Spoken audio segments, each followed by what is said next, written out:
أعوذ بالله من الشيطان الرجيم.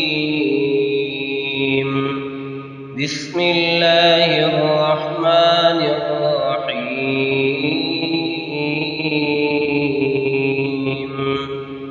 يا بني إسرائيل اذكروا نعمتي التي أنعمت عليكم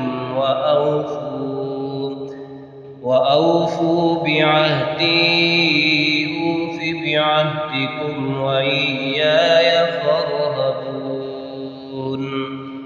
وآمنوا بما أنزلت مصدقا لما معكم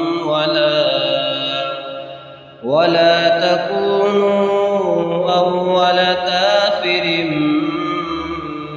به ولا تشتروا بآياتي ثمنا قليلا وإياي فاتقون.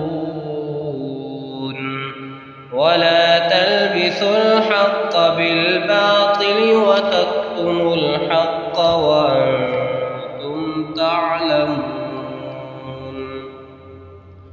وأقيموا الصلاة وآتوا الزكاة واركعوا مع الراكعين. أتأمرون الناس بالبر وتنسون أنفسكم وأنتم تتلون الكتاب أفلا تعقلون. واستعينوا بالصبر والصلاة وإنها لكبيرة إلا على الخاشعين الذين يظنون أنهم ملاقو ربهم وأنهم إليه راجعون.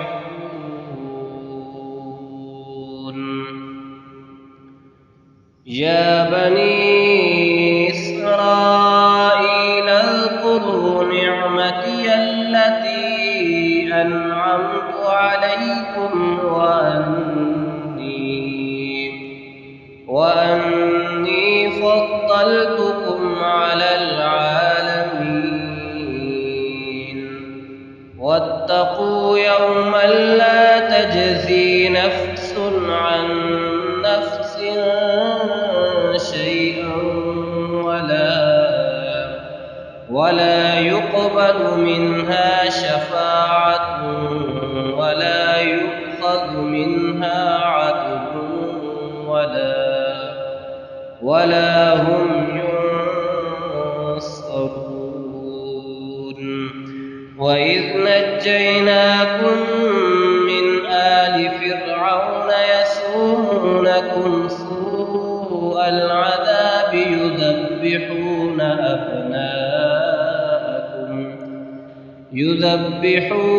أبناءكم ويستحيون نساءكم وفي ذلكم بلاء من ربكم عظيم. وإذ فرقنا بكم البحر فأنجيناكم وأغرقنا آل فرعون وأنتم تنظرون. وإذ واعدنا موسى 40 ليلة ثم اتخذتم العجل من بعده وأنتم ظالمون. ثم عفونا عنكم من بعد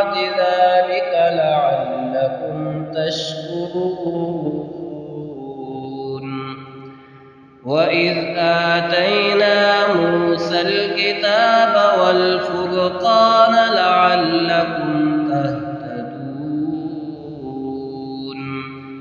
وإذ قال موسى لقومه يا قوم إنكم ظلمتم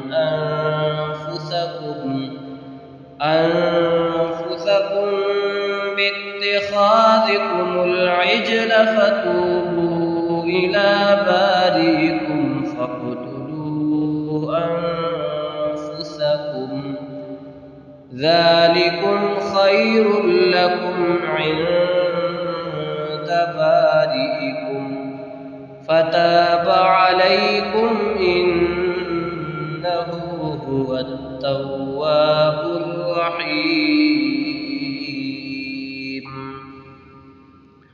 وإذ قلتم يا موسى لن نؤمن لك حتى نرى الله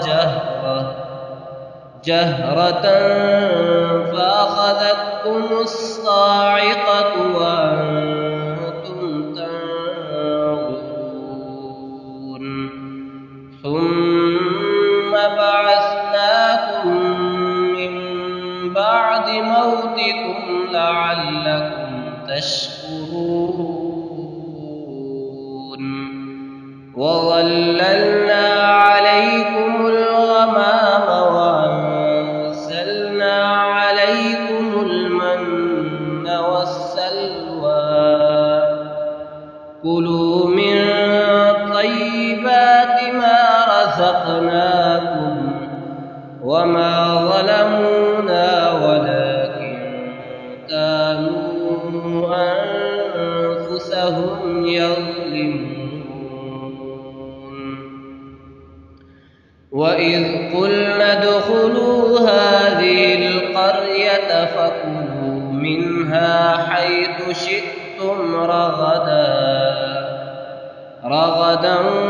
وادخلوا الباب سجدا وقولوا حطة نغفر لكم خطاياكم وسنزيد المحسنين فبدل الذين ظلموا قولا غير الذي قيل لهم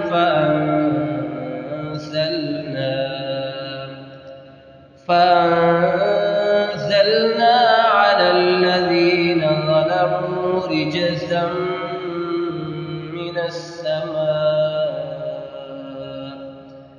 رجزا